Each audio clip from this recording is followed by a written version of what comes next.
In Star Wars canon, the original state of Kyber crystals is the same among all crystal types, and it is only once a wielder of the Force imbues a clear crystal with their own experiences, goals, and alignment that the crystal will adopt a color of its own, with the red symbolizing the corrosive nature of the dark side of the Force, and the fact that the living energy of the Kyber has been allowed to bleed and change the color as a result. Blue and green crystals indicate one's stance in the light side of the Force, and whether or not the student is focused on studies of the wider mysteries, or guidance and protection of something greater than themselves. In Legends, however, the meaning of Kyber crystals is far more diverse, and the meanings and properties of different crystals and blades varies drastically. Not to mention that in Legends continuity, the rare Kyber crystals that are discovered have specific and powerful properties of their own, giving the wielders of said blades abilities and advantages in not only combat, but within the Force itself. It should be noted that many of the crystals as seen in Legends have the ability to turn the tides of battle and war in an instant, and the importance and power levels of the crystals in Legends greatly outweighs their intended purpose in canon, being far more far-fetched. As in canon, Kyber crystals are meant to show one's own stance, and have that channeled and amplified through the crystal, though in Legends, the crystals themselves take on a character and personality all their own.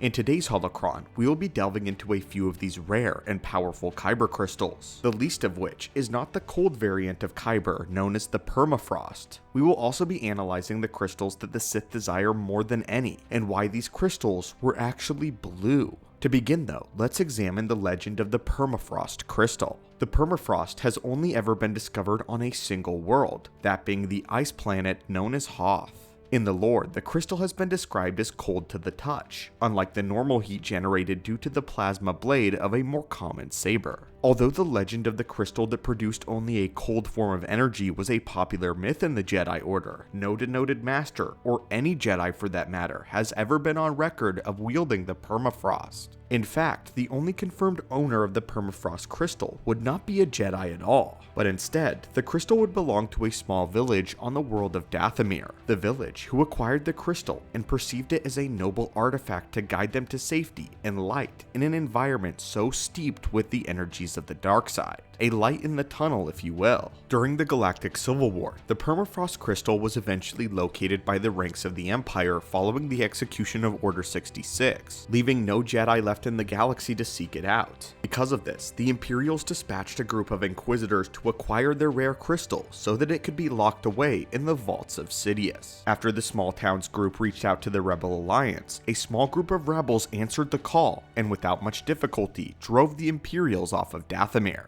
As a gift, the Dathomirian village offered up the Permafrost crystal to the leader of the rebel task force, doing so as a form of thanks and a show of respect and support. Knowing that that very same officer saved them also fought during the Battle of Hoth during the events of The Empire Strikes Back, when the Empire drove the rebels off-world. The crystal was given to this rebel as a sign of respect, and one who stood against the might of the Empire on the same world where the lightsaber crystal was formed, with the villagers believing that this rebel pilot shared a connection with the Permafrost crystal, as the pilot had defended a world where the crystal was formed, presumably millions of years ago. But now that we've talked about the story of the Permafrost crystal, what are the properties of the crystal, as they were quite unique in nature, as only one that built the crystal into their very blade could actually activate and control the cold properties. The Permafrost crystal actually held allegiances in the Force. Because of this, the crystal could not be stolen or controlled by one who had not connected with it. If someone tried, the lightsaber would not activate at all. The lightsaber was so coveted for the fact that it broke every rule of what a lightsaber should be, with the energies of the ice world of Hoth creating cold properties within the focusing crystal, while all other forms of crystals placed within a lightsaber burn at a temperature of roughly 25,000 degrees Celsius as the plasma blade is produced. The Permafrost did not.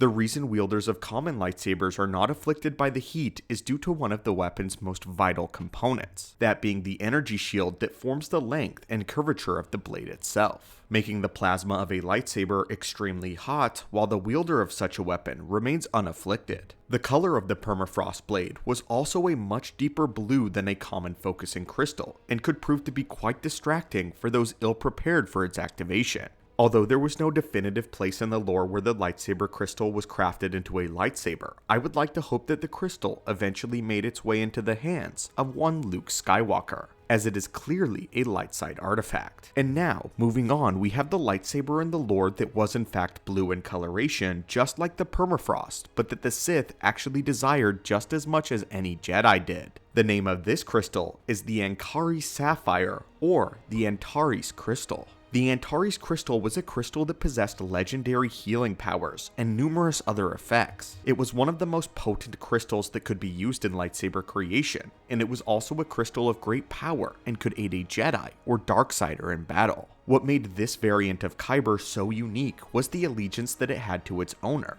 Similarly to the Permafrost lightsaber, that it only held its allegiance to a single wielder that possessed the Antares crystal, and would cause literal pain to anybody else who attempted to claim the crystal or lightsaber without bonding to it first. The Sith of the ancient era specifically coveted this lightsaber due to the healing properties that it possessed, as many Sith lords did not have the ability to stave off the effects of dark side degradation, and they believed that the lightsaber could help them prolong their natural lives. Unlike the Permafrost, the Antares crystal was confirmed to be neutral in alignment, meaning that light or dark could possess it. What made the Antares crystal the most unique of all is that the Sith typically disdain the colors of blue and green, but for this, they made an exception and actively searched for it in the unknown regions of space. The Sith idolized the idea of a crystal that healed the wielder and actively injured their enemies, deeming it a beautiful and unique stray from the normal crimson blades. The final lightsaber crystal of extreme importance that we will be covering in today's holocron is known as the Ghostfire crystal, a popular among the fanbase. The Ghostfire had a few extremely deadly properties to it. For starters, it produced a nearly translucent blade that left an echo of the blade whenever the combatant used it.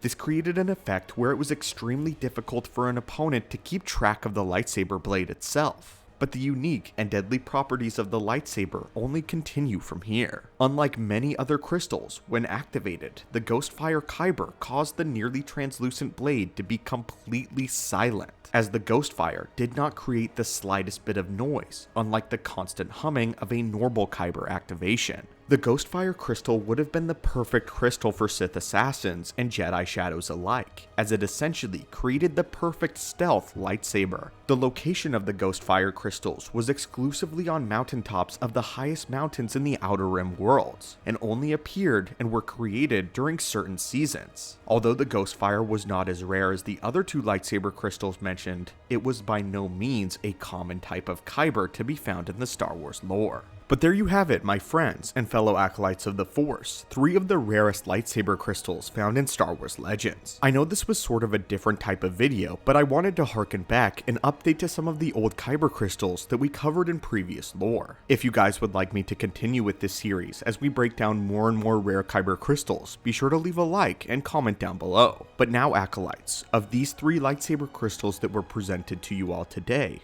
which one would you claim for yourself? Would you choose to wield the Antares crystal, the Permafrost found on the world of Hoth, or the Ghostfire? And as always, my friends, may the Force be with you, always.